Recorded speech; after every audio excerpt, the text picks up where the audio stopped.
Bienvenidos a este canal, un espacio creado para transformar vidas. Aquí no venimos a perder tiempo, venimos a ganar propósito, porque como dice la palabra de Dios, hoy hablaremos de Evangelio de Marcos 14.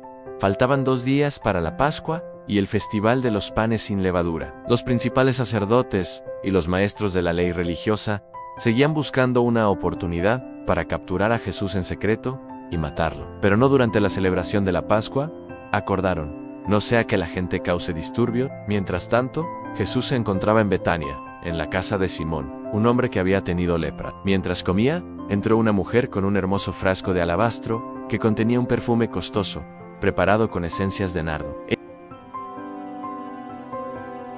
Algunos que estaban a la mesa se indignaron. ¿Por qué desperdiciar un perfume tan costoso?, preguntaron. Podría haberse vendido por el salario de un año y el dinero dado a los pobres, así que la regañaron severamente. Pero Jesús respondió, déjenla en paz. ¿Por qué la critican por hacer algo tan bueno conmigo? Siempre habrá pobres entre ustedes, y pueden ayudarlos cuando quieran, pero a mí no siempre me tendrán. Ella hizo lo que pudo y ungió mi cuerpo en preparación para el entierro. Les digo la verdad, en cualquier lugar del mundo donde se predique la buena noticia, se recordará y se hablará de lo que hizo esta mujer. Entonces Judas Iscariote, uno de los 12 discípulos, fue a ver a los principales sacerdotes para llegar a un acuerdo de cómo entregarles a Jesús a traición. Ellos quedaron complacidos cuando oyeron la razón de su visita y le prometieron darle dinero. Entonces, él comenzó a buscar una oportunidad para traicionar a Jesús el primer día del Festival de los Panes sin Levadura. Cuando se sacrifica el Cordero de la Pascua, los discípulos de Jesús le preguntaron, ¿dónde quieres que vayamos a prepararte la cena de Pascua? Así que Jesús envió a 2 de ellos a Jerusalén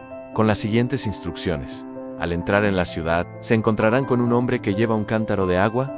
Síganlo. En la casa donde él entre, díganle al dueño, el maestro pregunta, ¿dónde está el cuarto de huéspedes para que pueda comer la cena de Pascua con mis discípulos? Él los llevará a un cuarto grande en el piso de arriba, que ya está listo. Allí deben preparar nuestra cena. Entonces los 2 discípulos entraron en la ciudad y encontraron todo como Jesús les había dicho.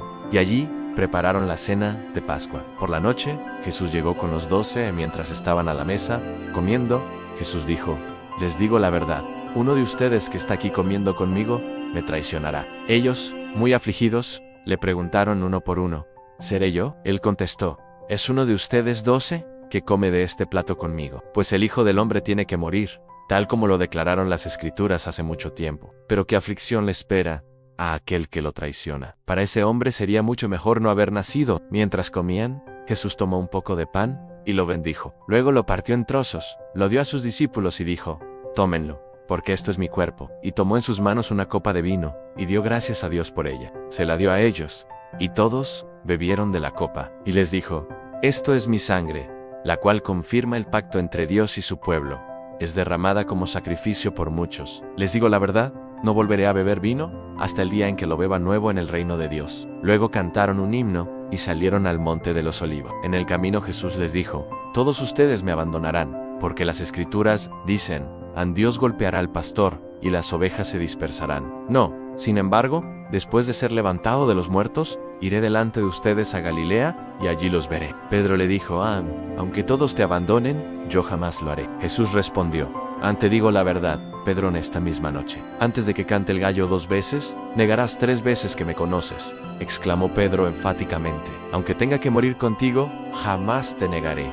Y los demás juraron lo mismo. Fueron al huerto de olivos llamado Getsemaní, y Jesús dijo, siéntense aquí, mientras yo voy a orar. Se llevó a Pedro, a Santiago y a Juan, y comenzó a afligirse y angustiarse profundamente. Les dijo, mi alma está destrozada de tanta tristeza, hasta el punto de la muerte. Quédense aquí y velen conmigo. Se adelantó un poco más y cayó en tierra. Pidió en oración que, si fuera posible, pasara de él la horrible hora que le esperaba. Abie, Padre, clamó, todo es posible para ti. Te pido que quites esta copa de sufrimiento de mí.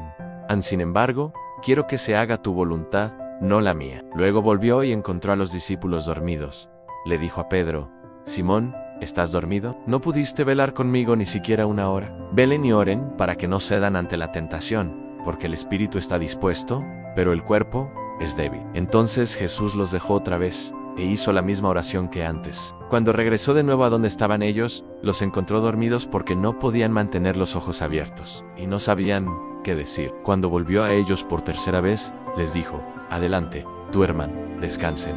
Pero no, la hora ha llegado. El Hijo del Hombre es traicionado y entregado en manos de pecadores. Levántense, vamos, miren, el que me traiciona ya está aquí. En ese mismo instante, mientras Jesús todavía hablaba, llegó Judas, uno de los 12 discípulos, junto con una multitud de hombres armados, con espadas y palos. Los habían enviado los principales sacerdotes, los maestros de la ley religiosa y los ancianos. El traidor, Judas, había acordado previamente con ellos una señal: sabrán a cuál arrestar cuando yo los salude con un beso. Entonces podrán llevárselo bajo custodia. En cuanto llegaron, Judas se acercó a Jesús. «Rabí», exclamó, y le dio el beso. Entonces los otros agarraron a Jesús y lo arrestaron. Pero uno de los hombres que estaban con Jesús sacó su espada e hirió al esclavo del sumo sacerdote, cortándole una oreja. Jesús les preguntó: ¿acaso soy un peligroso revolucionario para que vengan con espadas y palos para arrestarme? ¿Por qué no me arrestaron en el templo? ¿Estuve enseñando allí entre ustedes todos los días? Pero estas cosas suceden para que se cumpla lo que dicen las Escrituras acerca de mí. Entonces todos sus discípulos lo abandonaron y huyeron. Un joven que lo seguía solamente llevaba puesta una camisa de noche de lino. Cuando la turba intentó agarrarlo, su camisa de noche se deslizó y huyó desnudo. Llevaron a Jesús a la casa del sumo sacerdote, donde se habían reunido los principales sacerdotes, los ancianos y los maestros de la ley religiosa. Mientras tanto, Pedro lo siguió de lejos y entró directamente al patio del sumo sacerdote. Allí se sentó con los guardias para calentarse junto a la fogata. Adentro,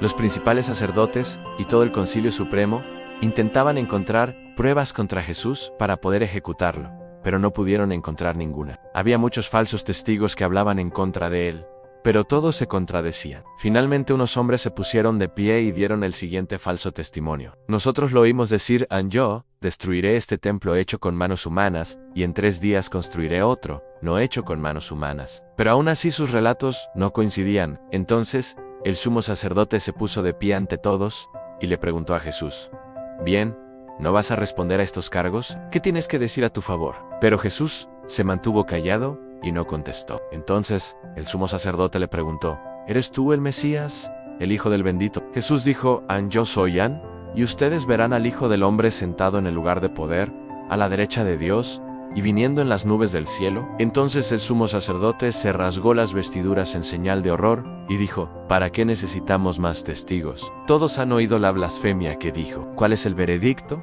¿Culpable?, gritaron todos. Merece morir. Entonces algunos comenzaron a escupirle y le vendaron los ojos. Y este pasaje nos invita a detenernos y mirar con profundidad el corazón de la fe. Vemos a Jesús en sus últimos momentos antes de la cruz, traicionado, negado, abandonado, pero al mismo tiempo firme en su misión y lleno de amor. La mujer que derrama el perfume sobre su cabeza nos recuerda que el verdadero valor no está en lo que se guarda, sino en lo que se entrega. Ella dio lo mejor que tenía, sin calcular costos, y Jesús lo reconoció como un acto eterno de amor. En contrast, Judas lo vendió por unas monedas, y Pedro lo negó por miedo. 2 respuestas humanas, muy distintas, frente al mismo maestro. La enseñanza es clara: nuestra vida se mide por cómo respondemos a la presencia de Cristo. ¿Lo honramos con lo mejor de nosotros, como la mujer del perfume? ¿O lo traicionamos y negamos cuando las circunstancias se vuelven difíciles? Jesús, aún en medio de la traición y el abandono, nos muestra que la fidelidad a la voluntad del Padre es más grande que cualquier dolor. Su oración en Getsemaní: no se haga mi voluntad, sino la tuya, es el modelo de confianza absoluta. La reflexión final es que la fe verdadera no se prueba en los momentos fáciles, sino en las horas de oscuridad. Allí, cuando parece que todo se derrumba, es donde se revela si nuestro corazón está rendido a Dios. Que este relato nos inspire a vivir con entrega, fidelidad y esperanza, sabiendo que, aunque fallemos como Pedro, siempre podemos volver a Cristo con lágrimas sinceras y encontrar perdón.